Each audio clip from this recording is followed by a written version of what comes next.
दोस्तों, स्वागत है आपका अपने चैनल स्टडी कल्चर में और ट्रेंडिंग टॉपिक की सीरीज में। मैं करंट अफेयर में नोबेल प्राइज़ 2023 लाया हूं।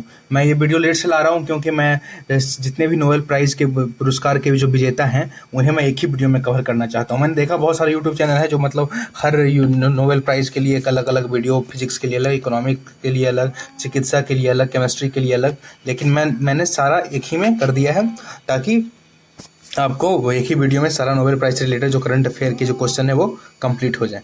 तो चलिए दोस्तों, वीडियो को शुरू करते हैं। तो ये जो पहला जो नोबेल पुरस्कार में के बारे में जान लेते हैं कि नोबेल पुरस्कार होता क्या है। तो जो नोबेल पुरस्कार है वो अल्फ्रेड नोबेल की याद में दिया जाता है। एक अल्फ्रेड नोबेल थे, बहुत बड़े वैज्ञानिक जिन्होंने डायनामाइट का आविष्कार किया था। उन्हीं की याद में ये नोबेल पुरस्कार जो है दिया जाता है हर साल। अल्फ्रेड नोबेल का जन्म स्वीडन में हुआ था 21 अक्टूबर 1833 को।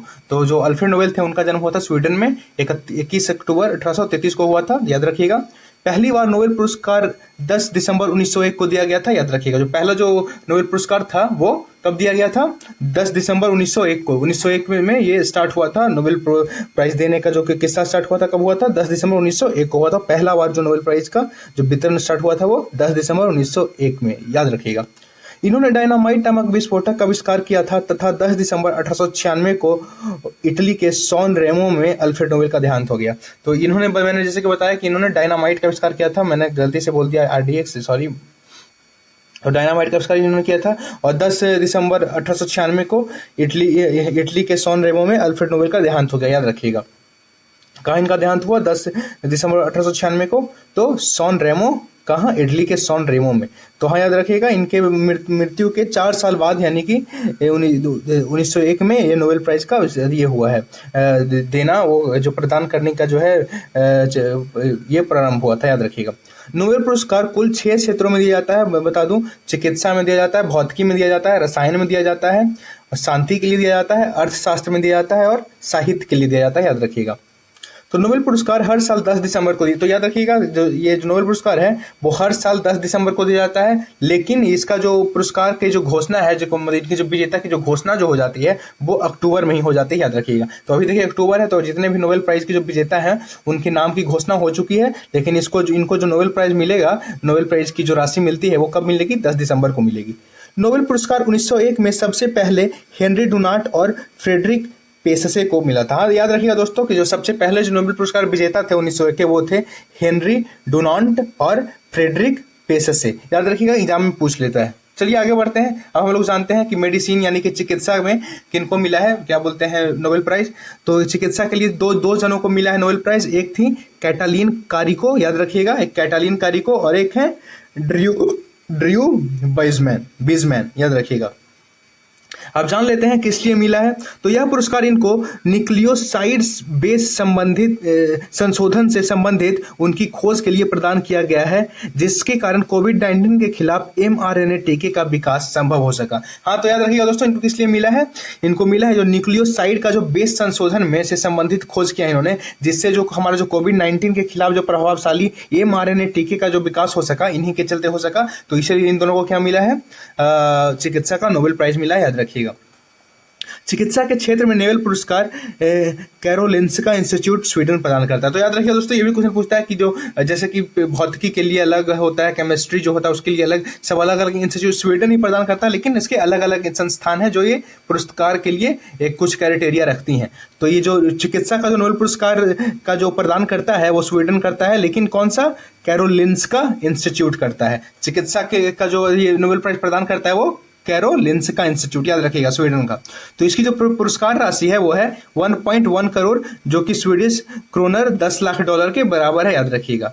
जो पुरस्कार है वो कितना है? 1.1 करोड़ स्वीडिश क्रोनोर, याद रखिएगा। लेकिन 10 लाख डॉलर है हमारे। और 2022 में जो ये मिला था चिकित्सा के लिए वो मिला था सावंते पैबो को, जो स्वीडन के ही थे। सावंते पैबो को मिला था जो स्वीडन के थे 2022 में, याद रखिएगा। नोबेल प्राइज अब जानते हैं फिजिक्स के लिए किनको मिला। तो फिजिक्स के लिए 3 जन को मिला है, 3 आदमी को मिला है ये नोबेल प्राइज। एक है पियरे एगोस्टीनी, याद रखिएगा, जो फ्रांस के हैं, फेरेन क्राउस जो हंगरी के हैं, और एक एनी एल ह्यूलियर, एनी लहूरियर को मिला है, जो फ्रांस के हैं, ये भी 2 जन फ्रांस के हैं, एक हंगरी के हैं, एनी लहूरियर और पियरे एगोस्टीन जो है फ्रांस के हैं, और फेरेन क्राउज जो है हंगरी के हैं। इन तीनों को क्या मिला है? फिजिक्स का नोबेल प्राइज मिला है, याद रखिएगा। भौतिक रसायन और अर्थशास्त्र का नोबेल प्राइज रॉयल स्वीडिश विज्ञान अकादमी द्वारा दिया जाता है। तो हाँ, याद रखिएगा दोस्तों, जो भौतिकी है मतलब फिजिक्स के लिए, रसायन यानी केमिस्ट्री और अर्थशास्त्र के लिए जो नोबेल प्राइज दिया जाता है वो किसके द्वारा? नोबेल प्राइज स्वीडिश विज्ञान अकादमी यानी कि स्वीडिश साइंस अकेडमी जो है उसके द्वारा ये प्रदान किया जाता है। जैसे कि मैंने आपको बताया, जो चिकित्सा के लिए है वो कैरोलिंस्का इंस्टीट्यूट प्रदान करती है, कैरोलिंस्का इंस्टीट्यूट स्वीडन प्रदान करती है चिकित्सा के लिए। लेकिन ये जो फिजिक्स केमिस्ट्री और जो इकोनॉमिक्स होता है, इसके लिए कौन सा इंस्टीट्यूट पर ये प्रदान करता है नोबेल प्राइज फिजिक्स का? वो करता है स्वीडिश विज्ञान अकादमी यानी कि स्वीडिश साइंस अकादमी, याद रखिएगा। इन्हें यह पुरस्कार पदार्थ में इलेक्ट्रॉन गतिशीलता के अध्ययन के लिए प्रकाश के इंटोसेकेंड पल्स उत्पन्न करने वाले प्रयोगात्मक विधि को खोजने के लिए यह पुरस्कार दिया गया है। तो हाँ दोस्तों, याद रखिएगा, ये जो पुरस्कार था वो इलेक्ट्रॉन की गतिशीलता को, जो इलेक्ट्रॉन होता है उसकी गतिशीलता के अध्ययन के लिए प्रकाश का जो इंटोसेकेंड पल्स उत्पन्न होता है वो वाले प्रयोगात्मक विधि को खोजने के लिए, इंटोसेकेंड पल्स उत्पन्न करने वाले प्रयोगात्मक विधि को खोजने के लिए इनको क्या मिला है? फिजिक्स का नोबेल प्राइज मिला, याद रखिएगा। विभाजित सेकेंड के सबसे छोटे हिस्से में परमाणुओं को देखने के लिए तीनों वैज्ञानिकों ने को बहुत भौतिकी की, ये वैज्ञानिक बहुत नहीं है, ये भौतिकी है, याद रखिएगा, ये बहुत नहीं है। यहाँ पे एक सेकेंड यहाँ पे देख लूँ। हाँ दोस्तों, तो ये किसके लिए? ये जो है ना बहुत नहीं है, ये भौतिकी है, भौतिकी, याद रखिएगा। तो भौतिकी के लिए मिला है इनको, जो कि विभाजित जो सेकंड होते हैं उस सबसे छोटे सेकंड के सबसे छोटा जो हिस्सा होता है उसमें परमाणुओं को देखने के लिए इन तीनों को क्या मिला है? भौतिकी। एकदम बहुत छोटे सेकंड में परमाणु को जो होता है ना एकदम ये करने के लिए, फोकस करने के लिए जो मिला है इनको नोबेल प्राइज 2023 का मिला है इन तीनों को। तो ध्यान से पढ़ लीजिएगा दोस्तों, ये मैंने जितना भी इंपॉर्टेंट था फिजिक्स का बता दिया। चलिए आगे बढ़ते हैं। अब जानते हैं केमिस्ट्री में। तो मैंने जैसे कि बताया कि केमिस्ट्री के लिए भी वो स्वीडिश विज्ञान अकादमी द्वारा दिया जाता है ये नोबेल प्राइज। अब जानते हैं कि स्टॉकहोम की रॉयल स्वीडिश अकादमी, रॉयल एकेडमी ऑफ साइंसेज द्वारा, मैंने जैसा बताया, यहाँ पे देखिए हिंदी में मैंने लिखा है स्वीडिश विज्ञान अकादमी और यहाँ पे लिखा है एकेडमी ऑफ साइंसेज द्वारा रसायन विज्ञान के नोबेल प्राइज 2023 को घोषणा किया जाता है। तो किसके द्वारा? ये स्वीडिश साइंस अकेडमी द्वारा किया जाता है।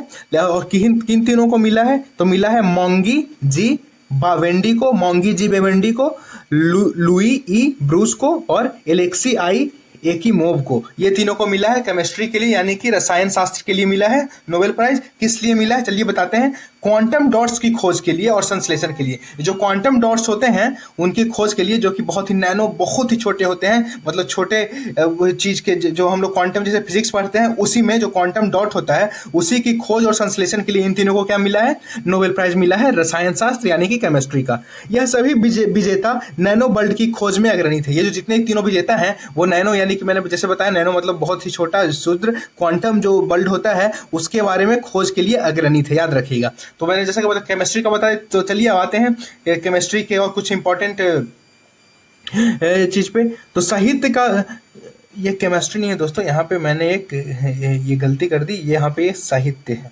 सॉरी दोस्तों, यहाँ पे एक सेकेंड, साहित्य तो चलिए जानते हैं साहित्य के लिए 2023 का जो नोबेल प्राइज मिला है वो मिला है जॉन फोंसे को, याद रखिएगा। जॉन फोंसे जो नॉर्वे के हैं उनको मिला है क्या? ये केमिस्ट्री के लिए नोबेल प्राइज मिला है। केमिस्ट्री नहीं, मतलब साहित्य के लिए नोबेल प्राइज मिला है। किनको? जॉन फोंसे को केमिस्ट्री के लिए। तो नोबेल प्राइज इन लिटरेचर 2023 किसको मिला है? जॉन फोंसे को, याद रखिएगा, जो नॉर्वे के हैं। साहित्य का नोबेल प्राइज स्वीडिश अकादमी फॉर द नोबेल प्राइजेस द्वारा दिया जाता है। हाँ, तो याद रखिए दोस्तों, जो साहित्य के लिए जो नोबेल प्राइज मिलता है वो मिलता है स्वीडिश अकादमी फॉर द नोबेल प्राइजेस द्वारा, याद रखिएगा। वर्ष 2023 में नॉर्वे देश के लेखक जॉन फोंसे को साहित्य का नोबेल प्राइज मिला है, याद रखिएगा। जॉन फोंसे ने अपने नाटक एवं कहानियों के माध्यम से उन लोगों को आवाज दी जो अपनी बात कहने में सक्षम नहीं थे। तो याद रखिएगा दोस्तों, ये जो जॉन फोंसे हैं ये क्या प्ले लिखते थे, यानी प्ले मतलब नाटक जो होता है वो लिखते थे, और फिक्शन यानी कहानियां लिखते थे, और उसी के थ्रू जो लोग जो अपना बात अपना जो सरकार तक या किसी समाज में नहीं पहुंचा पाते थे, वो अपनी कहानियों और नाटकों के माध्यम से जो उन लोगों की आवाज़ बनते थे और उन्हीं के लिए ये प्रेरणा के स्रोत, ताकि उनका आवाज़ सब तक पहुंच सके। तो याद रखिएगा, जॉन फोंसे जो थे अपने नाटकों व कहानियों के माध्यम से उन लोगों को आवाज़ दी थी जो अपनी बात कहने में असक्षम थे। याद रखिएगा। चलिए अब आते हैं नोबेल पीस प्राइज पे शांति के लिए किनको मिला है। तो दोस्तों, शांति के लिए जो नोबेल प्राइज मिला है वो मिला है नरगिस मोहम्मदी को। याद रखिएगा, यह ईरान की महिला पत्रकार हैं। इन्हें ईरान के महिलाओं की उत्पीड़न के खिलाफ लड़ाई लड़ने के लिए शांति नोबेल पुरस्कार मिला है, 2023 मिला है। तो ईरान की जो महिलाएं हैं उनको जो उत्पीड़न मिलती है उसी के खिलाफ लड़ाई लड़ने के लिए शांति का नोबेल प्राइज मिलता है। याद रखिएगा दोस्तों। नरगिस मोहम्मदी का जन्म 21 अप्रैल 1972 में ईरान में हुआ था। याद रखिएगा, नरगिस मोहम्मदी ईरान की दूसरी महिला हैं जिन्हें शांति नोबेल प्राइज मिला है। याद रखिएगा, ये दूसरी महिला है, इससे पहले भी मिल चुका है ईरान की एक महिला को। मलाला यूसुफजई को 2022 का शांति नोबेल पुरस्कार मिला है। याद रखिएगा, मलाला जो यूसुफजई थी जो पाकिस्तान की थी, जो सबसे कम उम्र की जो नोबेल प्राइज पाने वाली हैं, वो मलाला यूसुफजई हैं। याद रखिएगा, उनको 2022 का नोबेल शांति पुरस्कार मिला था। साल 2022 तक अब तक 104 पुरस्कार दिए जा चुके हैं। तो याद रखिएगा, जो नोबेल के शांति जो पुरस्कार है वो अब तक 104 दिए जा चुके हैं 2022 तक। साल 2023 तक अब तक 19 महिलाओं को नोबेल शांति पुरस्कार से सम्मानित किया जा चुका है। हाँ दोस्तों, तो साल 2023 तक अब तक टोटल 19 ऐसी महिलाएं हैं जिनको नोबेल का शांति पुरस्कार दिया जा चुका है। याद रखिएगा। आप जानते हैं नोबेल प्राइज 2023 के इकोनॉमिक्स के लिए, तो इकोनॉमिक्स के लिए जो मिला है वो मिला है क्लॉडिया गोल्डीन को। इनको इकोनॉमिक्स के लिए मिला है। तो किस लिए मिला है जान लेते हैं। ये जो क्लॉडिया गोल्डीन है वो यूएसए की है। याद रखिएगा, इन्होंने खोज की है कि पूरी जो दुनिया है उसमें श्रम बाजार में महिलाओं की भागीदारी कम क्यों है। मतलब इतना पूरा दुनिया में जो इतनी महिलाएं हैं उनको रोजगार जो है श्रम बाजार है उसमें भागीदारी कम क्यों है, इसके बारे में बताया है। महिलाएं पुरुषों से कम क्यों कमाती हैं। जो महिला हैं, महिला भी देखिए हमसे ज़्यादा स्मार्ट होती हैं, हमसे ज़्यादा हार्ड वर्किंग होती हैं, लेकिन हमसे कम क्यों कमाती हैं, इस पर रिसर्च करके बताया है। महिलाओं और पुरुषों के बीच वेतन में असमानता क्यों है, इसका खोज किया, इसी का तथ्य बताया। इसलिए क्लॉडिया गोल्डीन को क्या मिला है, इकोनॉमिक्स का गोल्डन प्राइज मिला। याद रखिएगा। तो देखिए दोस्तों, जैसा क्या था ना कि पहले जो था, जब पुराना जमाने में था, तो जो महिलाएं थी उनका भागीदारी जो था पुरुषों के इतना ही समान था। जब हम लोग सिर्फ किसानी पर निर्भर करते थे, लेकिन जैसे जैसे इंडस्ट्रियल रिवोल्यूशन हुआ तो महिलाओं की भागीदारी कमती चली गई, और जैसी जैसी देखिए सर्विस सेक्टर जो है वो बढ़ रहा है, वैसे वैसे फिर महिलाओं की भागीदारी बढ़ते जा रही है। तो देखिए ये कुछ इस तथ्य निकाले हैं जिसपे इन्होंने इसका बताया कि ऐसा क्यों हो रहा था। तो इसीलिए इनको क्या मिला है, नोबेल प्राइज मिला है इकोनॉमिक्स का। तो देखिए 1968 में इकोनॉमिक्स के लिए नोबेल पुरस्कार स्थापित किया गया। देखिए दोस्तों, नोबेल प्राइज तो 1901 में ही मिलना स्टार्ट हुआ था, लेकिन नोबेल प्राइज जो इकोनॉमिक्स का जो नोबेल प्राइज है वो 1968 में स्टार्ट हुआ। याद रखिएगा, साल 1969 में इकोनॉमिक्स का पहला नोबेल प्राइज, जो इकोनॉमिक्स का जो पहला नोबेल प्राइज दिया गया वो 1969 में दिया गया। याद रखिएगा, इकोनॉमिक्स में अब तक 55 पुरस्कार दिए जा चुके हैं। याद रखिएगा, अब तक जो इकोनॉमिक्स में है सिर्फ 55 ही नोबेल पुरस्कार दिए जा चुके हैं। याद रखिएगा। तो चलिए आगे बढ़ते हैं, कुछ इंपॉर्टेंट पॉइंट जान लेते हैं। तो दोस्तों, जैसा कि जानते हैं हम लोग, जो भारत के जो इंपॉर्टेंट जो लोग हैं जिनको मिला है, ये क्या बोलते हैं उसको,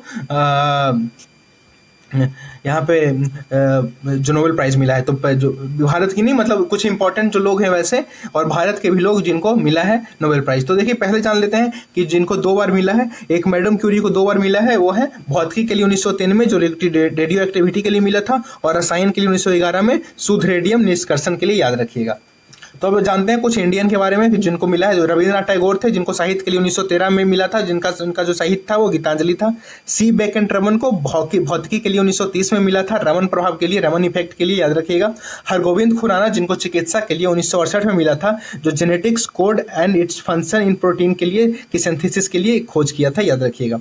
मदर टेरेसा को शांति के लिए 1979 में मिला था। एस चंद्रशेखर को भौतिकी के लिए 1983 में मिला था, जो चंद्रशेखर शिवा की जिन्होंने खोज की थी। विद्याधर सूरज प्रसाद नेपाल को साहित्य के लिए 2001 में मिला था। याद रखिएगा। भी रामकृष्ण को रसायन के लिए 2019 में राइबोसोम की संरचना व उसके फंक्शन के लिए का अध्ययन के लिए मिला था। याद रखिएगा। और कल्याण सत्यार्थी को शांति के लिए 2014 में मिला था, बचपन बचाओ आंदोलन के लिए। और फिर देखिए अभिजीत बनर्जी को हाल ही में मिला था 2019 में इकोनॉमिक्स के लिए, जो experimental approach to alleviation global, जो प्रोवर्टी पे जो था के बारे में जो शोध किया था, इसके लिए इनको मिला था अभिजीत बनर्जी को। तो इसी के साथ नोबेल प्राइज प्राइज का जितने भी इंपॉर्टेंट क्वेश्चन जो करंट अफेयर थे खत्म होते हैं दोस्तों। जितने भी क्वेश्चन होंगे इसी से आएंगे, इससे बाहर कुछ भी नहीं आएंगे। तो अगर आपको मेरा ये वीडियो अच्छा लगता हो तो प्लीज़ चैनल को लाइक, सब्सक्राइब और शेयर करें। धन्यवाद दोस्तों।